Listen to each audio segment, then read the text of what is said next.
And now we turn to Adam Schiff, chairman of the US House Intelligence Committee and a veteran of previous Copenhagen Democracy Summits. Welcome, Chairman. Thank you. It's good to be with you all. Now, going back 2 years, it's a long time ago in many political respects, you were saying even then that the US was going through a rough patch, and that was before the first Trump impeachment that you managed, it was before COVID, the fraud about election fraud, and finally the assault on the Capitol. As foreigners, we all saw it, we were all horrified by these events, but what will it take now, and what can you contribute to America's political parties not coming together in a sort of a cliched way, but working to reestablish America as a democratic inspiration? Well, look, I'm optimistic. We have a new president, and I think Joe Biden is doing a remarkable job reestablishing our reputation around the world, but also working hard on strengthening our democracy at home. And I think that the rescue plan that he's put into effect addresses one of the key drivers of this anti-democratic movement, this xenophobic populism around the world, and that is the growing economic disparity in our societies. So trying to address some of the root causes of this movement away from democracy, I think, is fundamentally important. He's also making a strong effort to appeal to members of both parties around the country. Now, that's not always reflected in the Congress, where I think the Republican leadership is out of step with so many Republican voters, Republican mayors and Republican governors. But what he has been proposing has, I think, enormous bipartisan support around the country. But look, we're not out of the woods. We are a two-party system, and one of our two parties right now has become a cult of personality around the person of the former president. That is a very anti-democratic there is a very anti-democratic element running through the Republican Party, which continues to push out a big falsehood about our last election, which was free and fair, and which continues efforts to disenfranchise people around the country as a result of the last election, not seeking to change their ideas or the appeal of their ideas or their communication about their ideas, but rather to convince the country of an untruth and also to limit people's access to the franchise. That is vehemently anti-democratic. And so we are moving in the right direction, I think, nationally with our new administration, but there are still enormous danger signs. And as long as I think one party embraces fiction over fact and attempts not to change voters' minds, but to change the voters by prohibiting many, including many people of color, from actually getting to the polls, then we're going to have a real fight on our hands for the heart and soul of our democracy. Picking up on that theme, and I know this might sound a bit inside of baseball for an international conference, but I think a lot of outsiders look at the way Liz Cheney is being vilified as a leader within the House Republicans, and they're not sure what to make of it, that sort of intolerance for someone who has stood up for the electoral process. What's your take on that? What should we be thinking about the way the Republicans are treating Liz Cheney? Well, I think it's very symbolic of where the Republican Party is now. The GOP has always flirted with conspiracy theories. This is not a new problem within their party, but it has really, I think, risen to the surface now. And Liz Cheney, is a establishment conservative.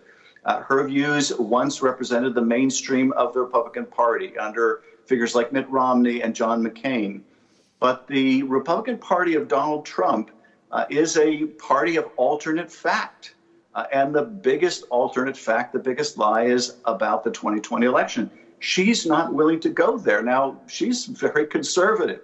She supported a lot of Donald Trump's policies. But the Republican Party has no tolerance if you don't support the big lie. And I think among the most dangerous things to any democracy is the corrosion of truth, the idea that there is no truth, that people are entitled to their own alternate facts. And, that whole alternate fact idea that was so strongly promulgated by our last administration, the attacks on the press as the enemy of the people, is just a real danger to a democracy. So I think in the drive to push out Liz Cheney, you can see in microcosm just where today's Republican Party is, and it's really dangerous. Now, in terms of the way Joe Biden has been framing his foreign policy, I think it chimes very well with the Democracy Perception Index that has been put out by the Alliance of Democracies this week. And that identifies economic inequality as the biggest threat to democracy. And it does really feel like the administration is picking up that idea, connecting it to the people who felt left behind and felt the appeal of the first Trump campaign. Is that the right way to understand why Joe Biden is so obsessively focused on the middle class in his policies?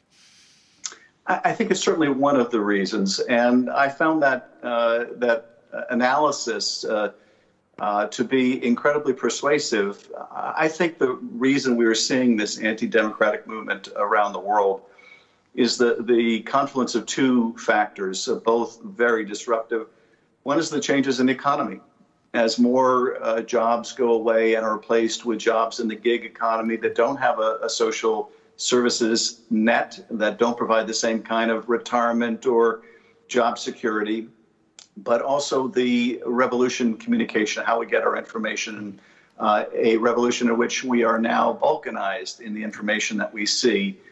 And Joe Biden is attacking one of these two main drivers of this autocratic movement, and that is the fact that so many millions of people in our country, and indeed billions around the world, don't have good economic opportunity. And there's increasing disparity between those who are doing well and those who are struggling to get by. People in the middle class feel that the ground beneath their feet is slipping away. So that absolutely has to be a focus in terms of democracy promotion. After all, democracies need to deliver not just freedom, but freedom and prosperity.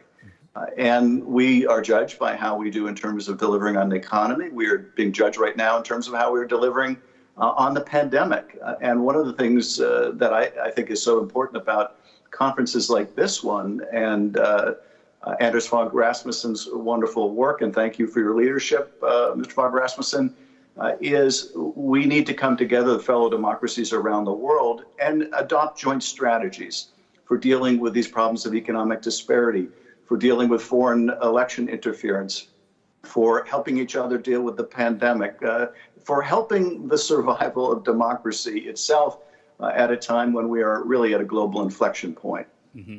Now, it feels like this year is almost the festival of democracies. We're here gathering in Copenhagen. President Biden will, in the fall, it seems, bring together another summit for democracies. We see the Quad Alliance renewed. We have all of our existing forums meeting together in person. What would you like to see in practical terms around the cooperation between democracies? Do we need to get beyond just getting together, and we actually need to crystallize this through some very specific action plans or a very short list of priorities that need to be taken immediately? Absolutely. Look, it's hard to arrive at a common action plan unless we're meeting and discussing and analyzing the issues and looking at best practices. But I think we need to have concrete results come out of it. And looking at each aspect of the problem, if you look at, for example, manipulation of social media by foreign powers, Russia's interference in so many of our elections around the world, we ought to find a common approach to pushing back, both to deter Russia, impose costs on Russia, as H.R. McMaster was pointing out, but also how to defend ourselves, because some of these attacks come from within. And we may have the best protections from foreign hacking and cyber attacks on our country or cyber disinformation, but a lot of that comes from within our countries now. And we ought to look at nations that are doing it well, like Norway, and understand, okay, how are they incorporating understanding disinformation in their education system? And what can we learn from each other? How do we act jointly when foreign nations meddle in our democracies to push back and establish a price for those kind of interventions? How do we demonstrate that as democracies we can meet the needs of our people, whether it's in producing and distributing vaccines and in putting in place health protections or addressing the yawning gap between rich and poor? How do we have collective economic action against nations that will use their economic might, like China, and their technological might, like China, to push out technologies like their safe cities technologies that are really a digital form of export of totalitarianism. So we need to arrive at common approaches to these problems, work in concert, because we will be much stronger in defending our democracies together. Now, turning a bit more specifically to your role with the House Intelligence Committee, it's very clear that repeated attempts at foreign interference have been occurring in recent US elections, and we're not that far away from the 2022 midterms.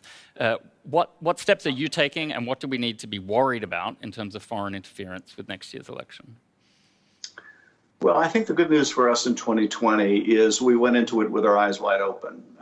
And so we were much more aware of what the Russians were doing and trying to do. And being forewarned is being forearmed. In 2016, I think that was much less the case.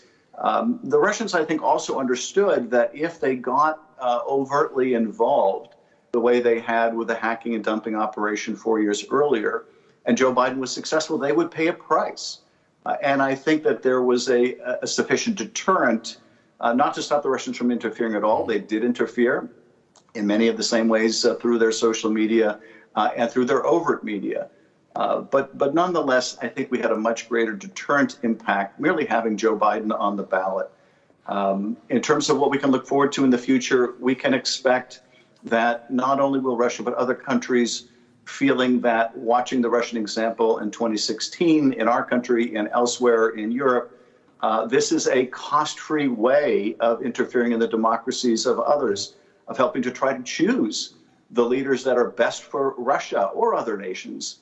And so we need to, I think, work with each other and help each other when we identify Russian or other malign and covert activities directed at our elections, to let each other know what we're seeing, to join together to sanction those who are responsible, and to arm ourselves in our support of our democracies. And in that sense, is it time to impose more obligations on tech companies? There's obviously direct cooperation between intelligence services and the tech companies, but is it time to formalize that so that it's not dependent on one administration, whether it's America or otherwise, having that relationship with the companies, and that they understand that it's their permanent obligation as stewards in our democracy? We are going to have to call on the social media companies to be better corporate citizens and do more to help this kind of disinformation online. The disinformation, for example, right now around COVID is killing people. It's literally killing people. And so the companies are going to need to step up if they don't. And so far they have not sufficiently. That we need to figure out how we as governments can step up and insist. In the United States, we're looking at whether these companies should continue to enjoy immunity from liability if they don't act with reasonable care for the safety and privacy of their people, their customers, both in the United States and around the world. Finally, I would mention one thing I found particularly striking about the Democracy Index is those countries that experienced the most backward slide, countries like Hungary and Poland, seemed to me had the strongest reaction to many of the questions during the survey. Other countries where the expectations were lower appeared more favorable, like China and Vietnam. The United States, the fact that the United States would be perceived as more of a threat to democracy, more of a negative influence on democracy than other countries, I think reflects in part the delta between people's expectations for the United States and the reality of what they've seen over the last 4 years. And I hope and believe we are in the process of changing that. I think you are, and thank you very much for your time, Chairman Schiff. That's all we've got time for. Thank you. Thank you.